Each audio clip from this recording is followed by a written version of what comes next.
What's good, y'all? So I know I'm a few days late on this trade. I try to get my video out, my reactions out as soon as possible. As soon as breaking news hits, I'm usually recording, editing, uploading just like that. But unfortunately, when this news broke that Pascal Siakam got traded to the Indiana Pacers, I was on my way to the New York Knicks game. If you're interested in all of that, I posted a vlog of me going through the game and my whole experience. We even figured out a way to get courtside right before the game, so it's really interesting. Make sure you check that one out. But regardless, now I'm here and I'm ready to talk about the Pascal Siakam trade. The trade deadline is getting closer and closer by the day, and the Toronto Raptors so far are the only team that's fully fledged selling on their players and getting them out the door. I know there's rumors for other guys like DeJounte Murray might be moving, Zach LaVine, Lauri Markkanen, there was rumors, but now that the Jazz are looking so good, he's probably not. So Pascal might be the biggest name that we see traded during this season. So without further ado, let's take a look at the trade details. So this trade, of course, sees Pascal Siakam going to the Indiana Pacers,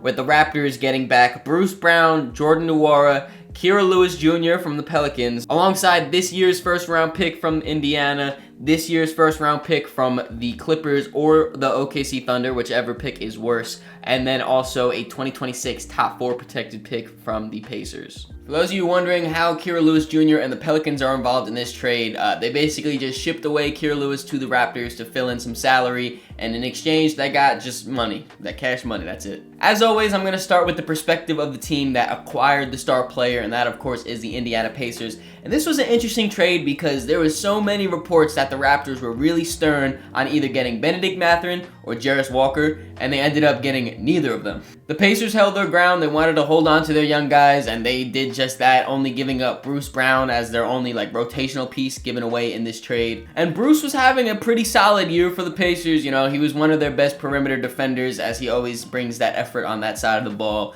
They used him as a secondary playmaker at times as well on the offensive side. His rebounding was there. He was one of those guys, I always kind of use the Swiss Army knife, cliche, I guess you could say. But Bruce Brown really is one of those guys that's going to do a little bit over here, a little bit over there, a little bit here, a little bit there. He doesn't excel at any given thing on the court, but he is good at doing everything on the court. And then for Jordan Nwora, I doubt any Pacers fans are really crying over this. He only played 18 games for the Pacers this season so far, and when he did, it was, spot minutes, blowouts, whatever it was here. He never really carved out a actual role with the Pacers. Of course, their main assets that they moved off to get Pascal on the roster were their draft picks, those 3 first-round picks that they gave off. I see a lot of people jumping the gun and saying that's way too many first-round picks. They shouldn't have done this, shouldn't have done that. I really think if you look at the value of these picks, though, it's really not that much. So if we go one by one, the first round pick that they gave up was their own pick for this season right now. The Pacers, as I'm recording this video, are the 7th seed out east.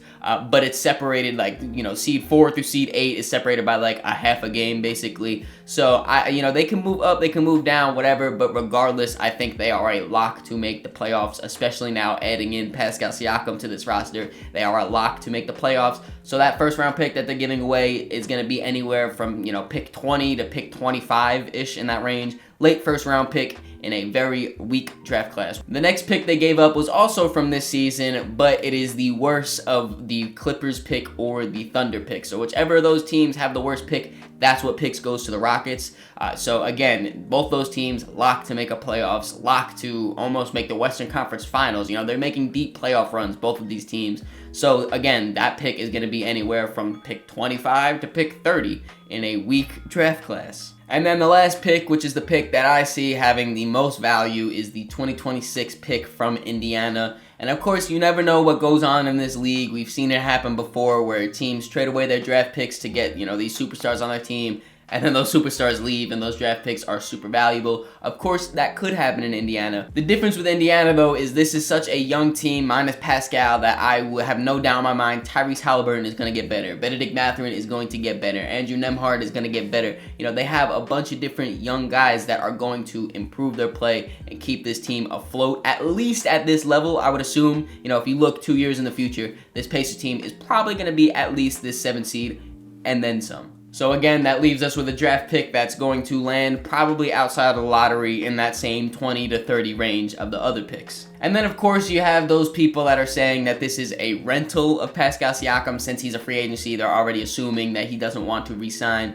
But Adrian Wojnarowski, shortly after the trade was announced, reported that Pascal was excited that he's traded to the Pacers and that he's, quote, eager to work towards a contract in this summer with the Indiana Pacers. So, I mean, unless, some drastic change happens in Pascal Siakam's mind, he wants to return to the Indiana Pacers. So you can throw out all that rental stuff. You could throw that out the window. He is an Indiana Pacer. And don't get me wrong, if he leaves in this summer, he doesn't re-sign for whatever reason, he goes over to whatever other team offers him money, yeah, this is a bad trade. But like I said, Woj reported he wants to stay and everything. So assuming that he does stay, this is a great trade, and I'm grading it an A. I talked a lot about Pascal's fit with the Pacers in my mock trade video about a bunch of different trades for Pascal Siakam. I mentioned how he is a perfect position of need. The weakest position on this Indiana Pacers team is the power forward spot, so he can slot right in there, give them some more size, can improve their defense with his switchability. He could be used to guard those forwards or those bigger wings out there in the East, your Jason Tatums, your Giannis's, your Julius Randles. Then on the offensive side, they have now a dynamic forward that can create their own shot and also can play make for others, kind of just take some of that pressure off of Tyrese Halliburton, especially now that he's hurt. When he's coming back, they can really ease him into this process instead of having to rush back and try to climb the standings back up. I do really think the Pacers are the perfect team to get Pascal Siakam. I think he is a perfect fit, and that is why I give them an A. Now to look at it from the Raptors' perspective, obviously since Pascal is on the last year of his deal, his value is going to fall a little bit. But it is a little confusing to me how the Raptors basically got more for OG Anunoby than Pascal Siakam. They are getting Jordan Nwora and Kira Lewis Jr., who are 25 and 22 respectively, but they don't really project to be anything really in the future. They're kind of just throw-ins and salary fillers in this deal. Aside from the draft capital, which we'll talk about a little bit later, their main staple in this trade was Bruce Brown, who is a fantastic role player. He's got a team option next year, so the Raptors can really determine what they want to do with him. If they want to, just let him walk and free up that salary, or if they want to bring him back and kind of use him as a piece in their retooling, or they can even move on from him. There's already reports that certain teams are looking to trade for him before the trade deadline. And of course, depending on what they do with Bruce Brown is going to definitely change the grade. But as of right now, it doesn't really look the best. And then of course, when I talked about with the Pacers and everything, their draft capital is not as good as people think. People see the 3 first-round picks and they're like, oh my God, those are going to be lottery, top 10 picks, whatever it is. No, these picks are late first-round picks. Don't get me wrong, first-round picks hold value regardless of what they are. They still are first-round picks. But I think people really need to put it into perspective that they are late first-round picks. Again, I mentioned 2 of those first-round picks are late first-round picks in a very weak draft class. But to be fair to the Raptors, I do think if you pool all the assets they got from OG and from Pascal Siakam, I think it's a pretty good haul, especially considering that both of those guys were on the last year of their deal. Getting back RJ, IQ, Bruce Brown, as I mentioned before, the 3 first-round picks. That second-round pick they got from the Knicks is the Detroit Pistons second-round pick, so that's damn near a first-round pick in that. So, in totality, they got a decent return back for their 2 expiring contracts. But I just wish they got a little bit more for Pascal Siakam specifically. I assume that they took the best deal available, so, I can't really fault them too much. But I would think you would want a little bit more. So for that reason, I give them a B-. Overall, though, I do think it is very good that the Raptors finally picked a direction and they're going with this youth movement. They're building around, Scotty Barnes. They're getting these younger guys like RJ, like IQ involved in this team to really build a foundation. They have those future assets, those draft picks. Hopefully they can hit on some of those as well and then get even more young talent in this roster. And for the Pacers, it is very obvious that they got way better with this trade. They really leveled up, in my opinion. I made a video a few days ago talking about, ranking basically the middle of the pack of the East, because there's a lot of teams that are really close, and I had them, in the same tier as like the Orlando Magic and the Cleveland Cavaliers.